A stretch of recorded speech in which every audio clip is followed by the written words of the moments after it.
We're in question number 8. Luther's statement raises the flag of immediate crisis, and let's discuss this. So let's look what he says now. And paragraph number 2 on page 409, he writes, "Consequently, there is no longer any order in Christendom." Now this is saying because of how the Pope is doing this. "The inevitable result of all this is what has happened already.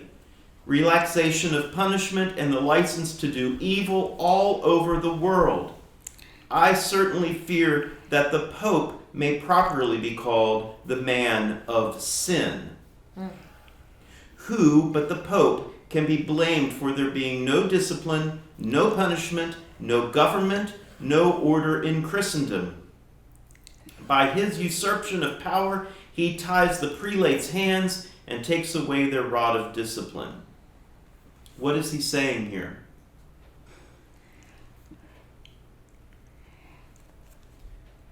The bishops can't do their job. The bishops can't do what bishops were called to do in the order of the church. They rather have to ride the coattail and do the bidding of whatever the Pope wants. Their loyalty is not to their office and the calling Christ gave them, but rather it is to the Pope. And it's all the Pope's utter control. Remember that in this time frame, that worldly matters were being determined by the Pope. I've lifted up before the movie The Mission. It is a phenomenal movie. It is horribly tragic. You can watch it on YouTube. If you go to YouTube and search The Mission, it's a movie from the 1980s. It is utterly disgusting, but it's powerful. It's a movie I very much enjoy because of the intensity. We've got South America. We've got it being carved up. There are indigenous peoples there. There are people who already live there. Yet Europe is now dividing it up. You've got Spain and you have Portugal. And they're vying for territory. Portugal nor Spain are indigenous people. They are not the owners of the land, but they're seizing control.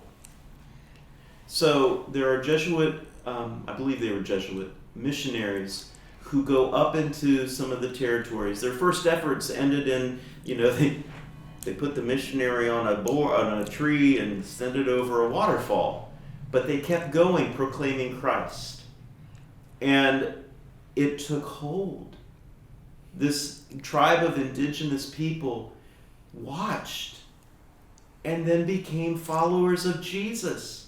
They built a school. They made instruments. They made wonderful violins and other instruments. The children are playing and singing. They're worshiping Jesus. But suddenly, a decision by the Pope changed everything. That territory, which had been, I believe, under the control of Spain, is now ceded over to Portugal. Portugal allows slavery. Portugal comes in and destroys the mission. Even though the Pope had sent a legate to take a look at it, and even though the Pope was made aware that these were Christian people, they were obliterated. They were enslaved. They were seen as non-human in the name of the church. Because the Pope made a decision on which country would have the power. How does that fit with the gospel of Jesus Christ? It doesn't. It doesn't. Yet that's what's going on in the time frame of history. The church in Rome is so far off target of what it's to be about. So I invite you, go watch that movie. It's worthwhile. It's powerful. But to understand that a decision by the Pope was transforming the global impact of what's going on. To imagine the Pope having such power today. We wouldn't put up with it. And Luther is saying, this is wrong. Luther is saying, what is going on is destroying the church and harming the body of Christ, let alone everything. It's wrong. Now, question number 9. Question number 9. The Pope's utter control and use of power had led to what? It's just the next sentence in what Luther was saying, and he's put, he opens his hands to all those set under him and gives away or sells them freedom. What is he saying there?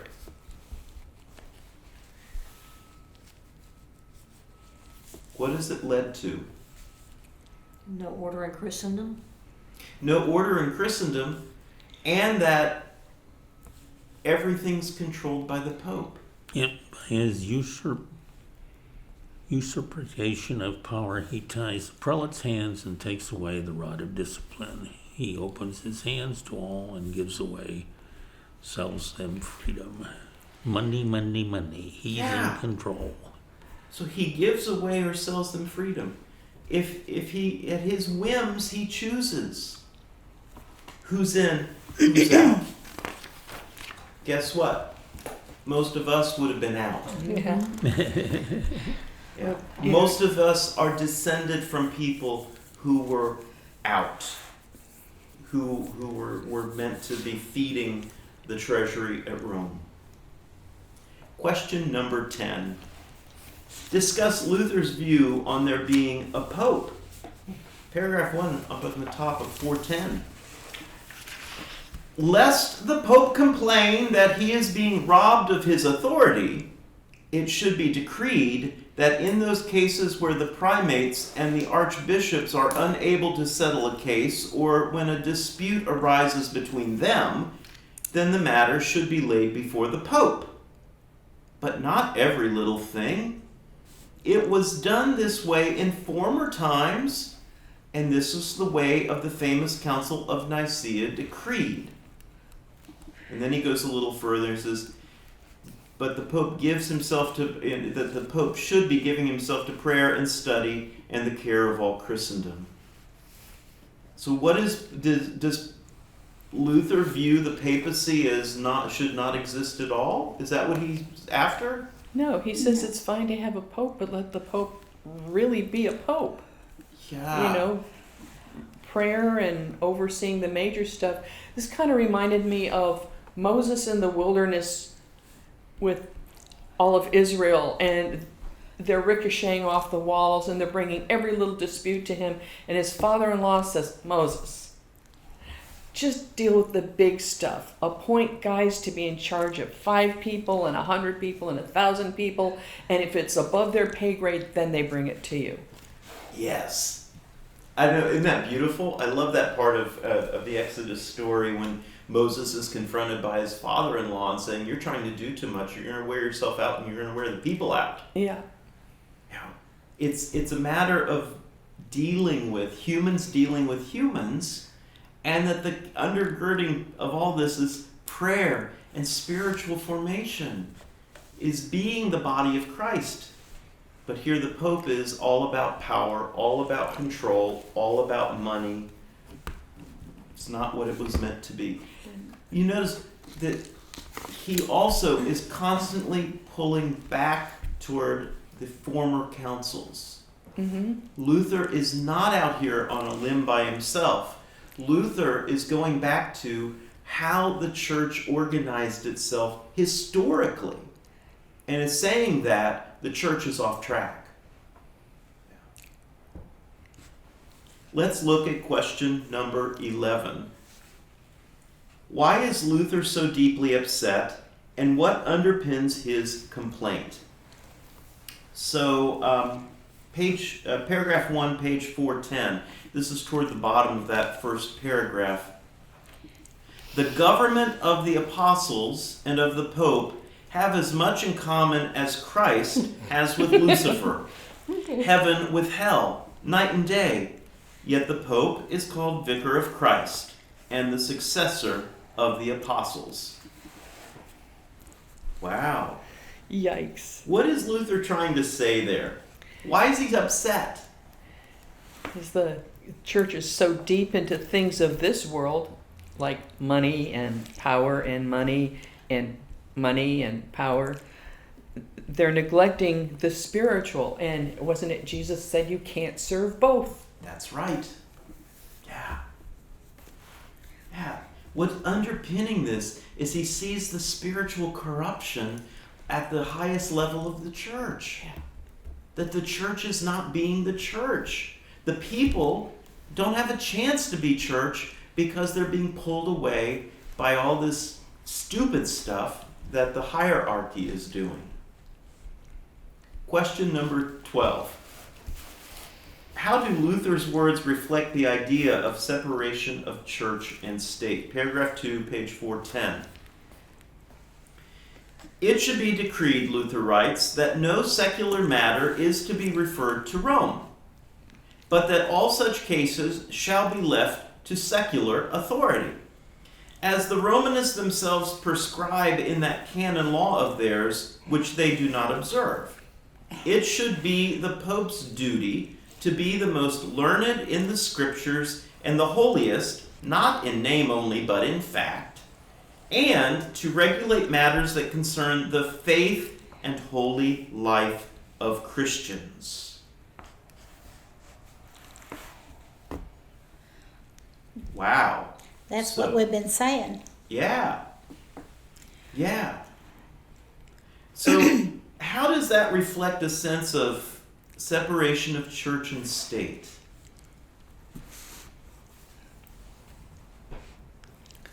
The secular authorities enforce secular laws, Yeah. and the church takes care of the spiritual.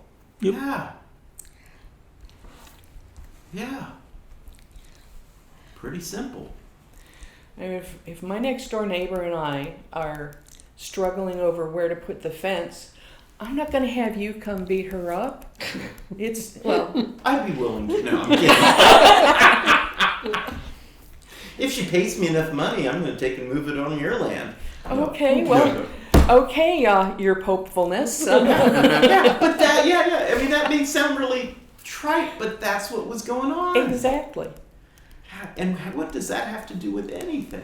It's certainly not the way of the gospel. No, it's not. You know, the verse that keeps coming back to me is render unto Caesar that which is Caesar's. Yeah. And unto God that which is God's. Right. Yeah. Jesus' kingdom is not of this world. No. He's very clear for us. Yes. Question number 12. Oh, excuse me, question number 13. How would this affect the Pope? So paragraph 3 on page 411. And he writes, reservations should no longer be valid and no more benefices should be seized by Rome, even if the incumbent dies or there is a dispute, or even if the incumbent is a member of the Pope's household or on the staff of a cardinal. So what is he saying when he's saying, if we do these things, if we bring in this separation, if we restore the papacy to being the spiritual leadership it is called to be, what's going to happen with all of the system that's taken place? What do you think he's saying there? What would the effect be? Huge drop in income. Huge drop in income. Yeah. The money would stay with the local parishes and Yep. be spent for the people. Loss of He would power. lose power. Loss of power. Yeah. It's a total deconstruction of the system that had been built. A total deconstruction.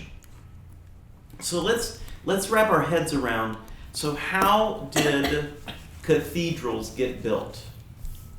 How did cathedrals get built in Europe in that time frame? I guess with the money the people sent to the church. Oh, okay. By bribing the government. No? Okay. You had a benefactor. Okay. You had a king or a prince or somebody who directed, they paid to get it. And That's the same time frame that if you wanted to get good power flowing and going, you would pay to build a cathedral. A cathedral is not a local church. A cathedral it's where a bishop is seated. So you want power, you want connection with Rome, you pay to build a cathedral, and you get a bishopric. Okay, what is the definition of a basilica? Is it above a cathedral? Yes. And how does it get to be above? I'll have to look that up. Okay, well, that's all right. Yeah, because in this country, Lutherans don't even have cathedrals. We do not have a cathedral for our bishop, and there's not a cathedral in Chicago for our presiding bishop. There are Lutheran cathedrals in Europe. That's a little different system than ours, but ours is not a cathedral system at all.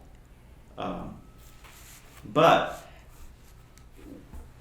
note that you see the giant cathedrals in Europe, but do you see what the local parishes look like? We don't take trips to see the local parishes. The local parishes were more funded by landowners and peasants. And so the system that we see was a system very much of power, of centralizing power and control. And Luther's trying to push back outward. So in this country, when the German and other Lutheran immigrants came to this country, what did they do? Who built the churches? The people that came here. The people that came here. Yes. So the local people, the church was building the church. Yeah. It's a deconstruction of the system that Luther is trying to lift up.